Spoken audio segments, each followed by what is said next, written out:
Olha, a gente pode começar dizendo o seguinte: eu acho que o desenvolvimento econômico, tanto no século XXI quanto em geral, ele só faz sentido ser entendido como um processo de elevação do padrão de vida da vasta maioria da população.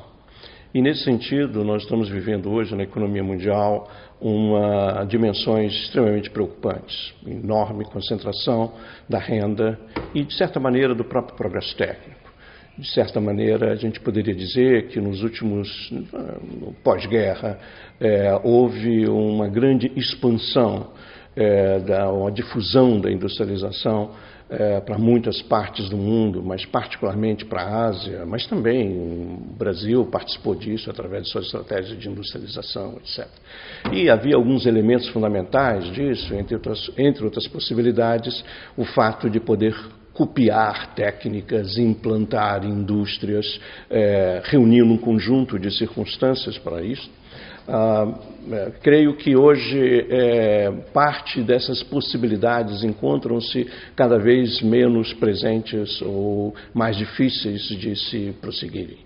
Hoje se acirra imensamente a concorrência na estrutura industrial, se acirra imensamente a concorrência na produção e exportação de manufaturados, ao mesmo tempo em que a economia como um todo e o próprio comércio internacional como um todo se reduz, ou pelo menos cresce a taxas bem mais baixas. Isso significa que é fundamental a reconstrução das capacidades dinâmicas de mercados internos importantes. Mercados internos que permitam viabilizar uma trajetória de modernização e, ao mesmo tempo, diversificação de exportações, mas centrada em mercados internos. O Brasil possui, em parte, as possibilidades de realizar isto, mas, de forma alguma, automática. Isso implica todo um conjunto de novas ações, visando, inclusive, se reposicionar melhor no que diz respeito à questão de se aproximar mais da fronteira tecnológica, de buscar mecanismos que, ao mesmo tempo, também resgate no país ou que seja compatível com o desenvolvimento inclusivo. Quando eu digo isso, eu quero dizer que parte fundamental dos investimentos públicos deve, de certa maneira, ser canalizados e deslocados para aquelas atividades, aqueles setores que têm grande impacto sobre o padrão de vida e sobre a taxa de salário na economia.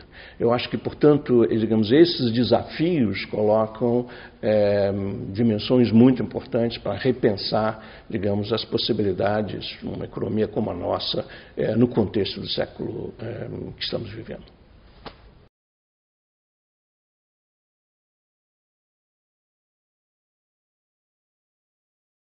Olha só, recuperando talvez algumas observações que eu fiz na questão passada, eu vejo hoje como a necessidade de você relançar a importância dos mercados internos. Veja que muitas vezes essa é uma questão que na literatura parece confundida com a ideia de um nacionalismo ou de um desenvolvimento voltado para dentro. Não se trata disso. Se trata, Hans Singer tinha uma expressão interessante que era uma substituição de importações necessária para as próprias exportações. Eu acho que a economia brasileira precisa retomar um pouco as possibilidades dinâmicas do seu mercado interno, que é o seu ativo fundamental. É a mesma questão que se coloca na China, essa é a questão que se coloca na Rússia, economias de grande porte. Elas precisam se retomar, e a China, de certa maneira, vem reconstruindo imensamente as forças, digamos, a sua capacidade de articulação do seu grande mercado, e com grande impacto na economia mundial. Mas o Brasil perdeu algum tempo o foco na sua estratégia de desenvolvimento. Veja que entre 1950 e 1980, de alguma maneira, o Brasil seguiu e diversificou a sua economia, a sua estrutura produtiva e suas exportações, juntando 3 eixos fundamentais. De um lado, uma macroeconomia expansiva. De outro, uma política industrial e tecnológica. E de outra, uma proteção à indústria nacional. Acho que esses 3 eixos constituem uma estratégia de desenvolvimento que é absolutamente indispensável. Você vai mudando os instrumentos, vão mudando estratégias estratégias, mas, digamos, o núcleo fundamental é isto. Nós perdemos a articulação estratégica dessas três dimensões nos anos 90 e não reconstruímos na década inicial do século XXI. Alguma coisa avançou aqui e ali, mas no seu conjunto perdeu articulação e capacidade de engendrar uma estratégia de desenvolvimento econômico. Creio que o Brasil hoje tem um grande desafio, que é o prosseguimento de uma estratégia de desenvolvimento inclusivo.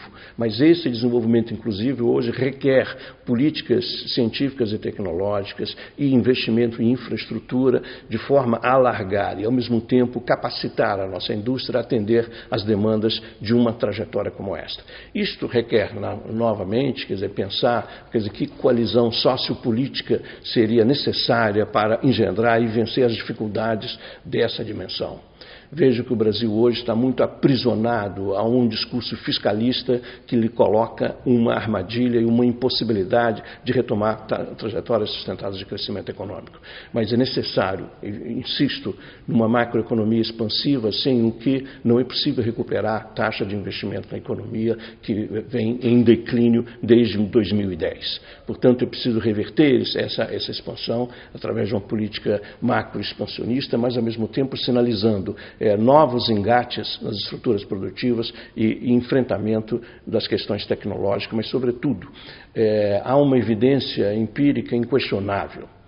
Os países que mais cresceram e, de certa maneira, diversificaram a sua estrutura produtiva foram aqueles que mantiveram uma elevada taxa de investimento público durante um período sustentado de tempo.